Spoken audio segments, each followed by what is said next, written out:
नाम ही के प्रसाद से शिवजी अविनाशी हैं और अमंगल वेश वाले होने पर भी मंगल की राशि हैं। शुकदेव जी और सनकादि सिद्ध मुनि योगीगण नाम के ही प्रसाद से ब्रह्मानंद को भोगते हैं। नारद जी ने नाम के प्रताप को जाना है। हरि सारे संसार को प्यारे हैं, हरि को हर प्यारे हैं और आप श्री नारद जी हरि और हर दोनों को प्रिय हैं। नाम के जपने से प्रभु ने कृपा की, जिससे प्रहलाद भक्त शिरोमणि हो गए। ध्रुव जी ने ग्लानि से वी माता के वचनों से दुखी होकर सकाम भाव से हरिनाम को जपा और उसके प्रताप से अचल अनुपम स्थान ध्रुवलोक प्राप्त किया। हनुमान जी ने पवित्र नाम का स्मरण करके श्री राम जी को अपने वश में कर रखा है। नीच, अजामिल, गज और गणिका वेश्या भी श्री हरि के नाम के प्रभाव से मुक्त हो गई। मैं नाम की बड़ाई कहाँ तक कहूँ, राम भी नाम के गुणों को नहीं गा सकते। कलियुग में राम का नाम कल्पत्रु, मनचाहा पदार्थ देने वाला और कल्याण का निवास, मुक्ति का घर है, जिसको स्मरण करने से भांग सा निकृष्ट तुलसीदास तुलसी के समान पवित्र हो गया। केवल कलयुग की ही बात नहीं है, चारों युगों में, तीनों कालों में और तीनों लोकों में नाम को जप कर जीव शोक रहित हुए हैं। वेद, पुराण और संतों का मत यही है कि समस्त पुण्यों का फल श्री राम जी में या राम नाम में प्रेम होना है। पहले सत्य युग में ध्यान से, दूसरे त्रेता युग में यज्ञ से और द्वापर में पूजन से भगवान प्रसन्न होते हैं। परंतु कलयुग केवल पाप की जड़ और मलिन है। इसमें मनुष्यों का मन पाप रूपी समुद्र में मछली बना हुआ है, अर्थात पाप से कभी अलग होना ही नहीं चाहता। इससे ध्यान, यज्ञ और पूजन नहीं बन सकते। ऐसे कराल कलियुग के काल में तो नाम ही कल्प वृक्ष है, जो स्मरण करते ही संसार के सब जंजालों को नाश कर डाल देने वाला है।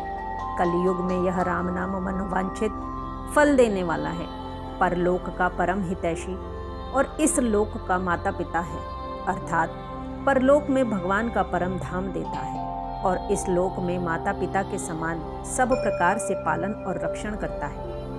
कलयुग में न कर्म है, न भक्ति है और न ज्ञान ही है। राम नाम ही एक आधार है। कपट की खान कलयुग रूपी काल नेमी के मारने के लिए राम नाम ही बुद्धिमान और समर्थ श्री हनुमान जी हैं। राम नाम श्री नरसिंह भगवान है। कलयुग हिरण्यकश्यपु है और जप करने वाले जन प्रहलाद के समान है। यह राम नाम देवताओं के शत्रु कलयुग रूपी दैत्य को मारकर जप करने वालों की रक्षा करेगा। अच्छे भाव प्रेम से, बुरे भाव वैर से, क्रोध से या आलस्य से, किसी तरह से भी नाम जपने से 10 दिशाओं में कल्याण होता है। उसी परम कल्याणकारी राम नाम का स्मरण करके और श्री रघुनाथ जी को मस्तक नवार कर मैं राम जी के गुणों का वर्णन करता हूँ। वे श्री राम जी मेरी बिगड़ी सब तरह से सुधार लेंगे, जिनकी कृपा करने से नहीं आघाती। राम से उत्तम स्वामी और मुझ सरीखा बुरा सेवक, इतने पर भी उन दयानिधि ने अपनी ओर देख कर मेरा पालन किया है। लोक और वेद में भी अच्छे स्वामी की यही रीति प्रसिद्ध है कि वह विनय सुनते ही प्रेम को पहचान लेता है। अमीर गरीब, गंवार नगर निवासी, पंडित मूर्ख, बदनाम यशस्वी, सुकवि कुकवि, सभी नर नारी अपनी अपनी बुद्धि के अनुसार राजा की सराहना करते हैं और साधु, बुद्धिमान, सुशील ईश्वर के अंश से उत्पन्न कृपालु राजा सबकी सुनकर और उनकी वाणी, भक्ति, विनय और चाल को पहचान कर सुंदर मीठी वाणी से सबका यथा योग्य सम्मान करते हैं। यह स्वभाव तो संसारी राजाओं का है। कौशलनाथ श्री रामचंद्र जी तो चतुर शिरोमणि हैं। श्री राम जी तो विशुद्ध प्रेम से ही रीझते हैं। पर जगत में मुझसे बढ़कर मूर्ख और मलिन बुद्धि और कौन होगा। तथापि कृपालु श्री रामचंद्र जी मुझ दुष्ट सेवक की प्रीति और रुचि को अवश्य रखेंगे, जिन्होंने पत्थरों को जहाज और बंदर भालुओं को बुद्धिमान मंत्री बना लिया। सब लोग मुझे श्री राम जी का सेवक कहते हैं और मैं भी बिना लज्जा संकोच के कहलाता हूँ। कहने वालों का विरोध नहीं करता। कृपालु श्री राम जी इस निंदा को कहते हैं कि श्री सीतानाथ जी जैसे स्वामी का तुलसीदास सा सेवक है। यह मेरी बहुत बड़ी ठिठाई और दोष है। मेरे पाप को सुनकर नरक ने भी नाक सिकोड़ ली है, अर्थात नरक में भी मेरे लिए ठौर नहीं है। यह समझकर मुझे अपने ही कल्पित डर से डर हो रहा है, किंतु भगवान श्री रामचंद्र जी ने तो स्वप्न में भी इस पर मेरी इस ठिठाई और दोष पर ध्यान नहीं दिया। वरम मेरे प्रभु श्री रामचंद्र जी ने तो इस बात को सुनकर, देखकर और अपने सुचित रूपी चक्षु से निरीक्षण कर मेरी भक्ति और बुद्धि की उल्टे सराहना की, क्योंकि कहने में चाहे बिगड़ जाए, अर्थात मैं चाहे अपने को भगवान का सेवक कहता कहलाता हूँ, परंतु हृदय में अच्छापन होना चाहिए। हृदय में तो अपने को उनका सेवक बनने योग्य नहीं मानकर पापी और दीन ही मानता हूँ, यह अच्छापन है। श्री रामचंद्र जी भी दास के हृदय की अच्छी स्थिति जानकर रीझ जाते हैं। प्रभु के चित्त में अपने भक्तों की हुई भूल चूक याद नहीं रहती, वे उसे भूल जाते हैं और उनके हृदय की अच्छाई नीकी को 100 बार याद करते हैं। जिस पाप के कारण उन्होंने बाली को व्याध की तरह मारा था, वैसी ही कुचाल फिर सुग्रीव ने चली। वही करनी विभीषण की थी, परंतु श्री रामचंद्र जी ने स्वप्न में भी उसका मन में विचार नहीं किया।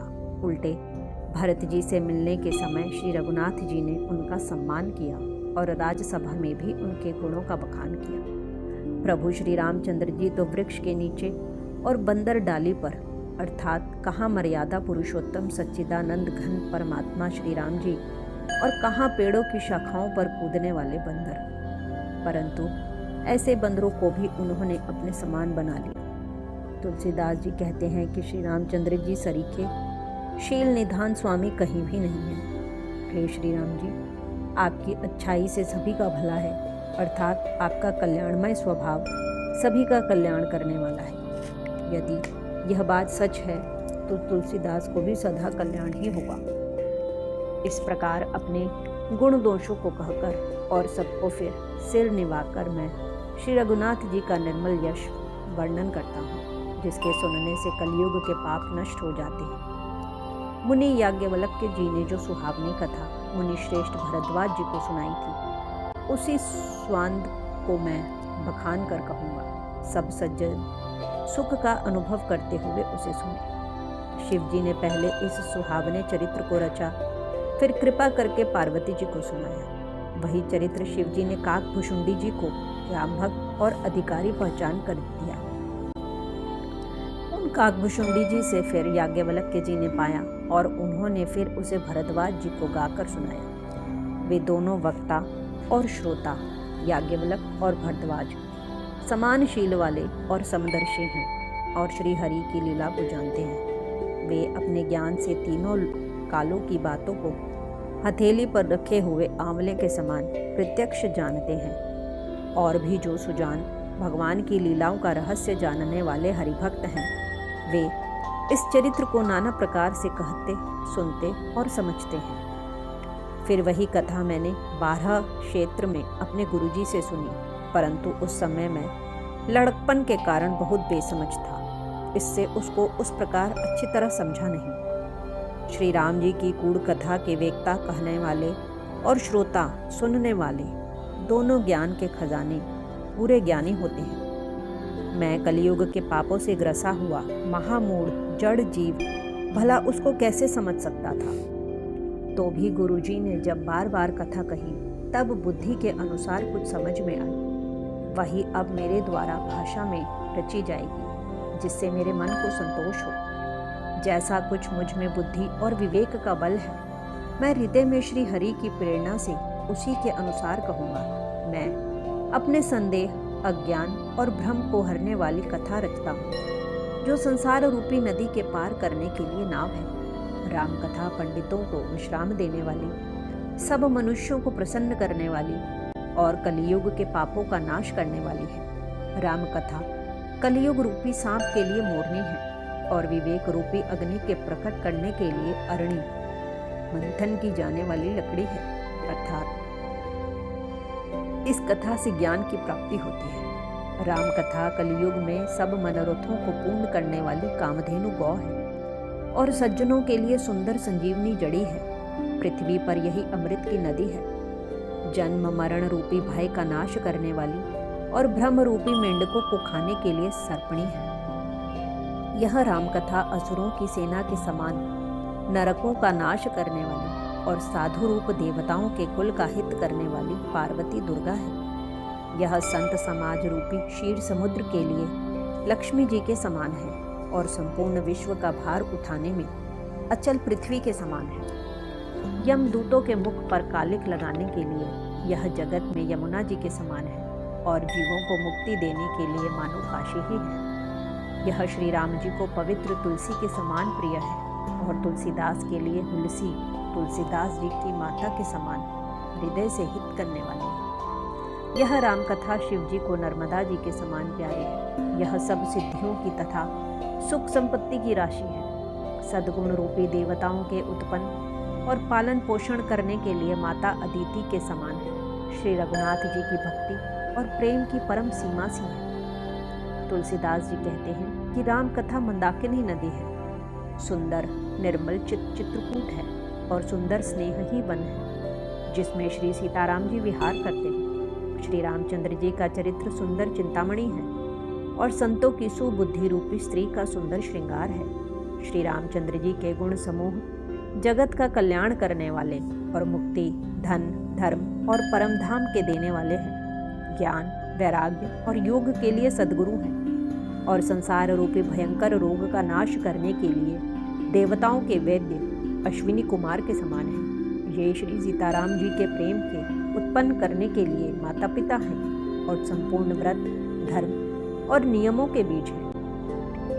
पाप, संताप और शोक का नाश करने वाले तथा इस लोक और परलोक के प्रिय पालन करने वाले हैं। विचार, ज्ञान रूपी राजा के शूरवीर मंत्री और लोभ रूपी अपार समुद्र के सोखने के लिए अगस्त्य मुनि हैं। भक्तों के मन रूपी वन में बसने वाले काम, क्रोध और कलयुग के पाप रूपी हाथियों के मारने के लिए सिंह के बच्चे हैं। शिव जी के पूज्य और प्रियतम अतिथि हैं और दरिद्रता रूपी दावानल के बुझाने के लिए कामना पूर्ण करने वाले मेघ हैं। विषय रूपी सांप का जहर उतारने के लिए मंत्र और महामणि हैं। ये ललाट पर लिखे हुए कठिनता से मिटने वाले बुरे लेखों, मंद प्रारब्ध को मिटा देने वाले हैं।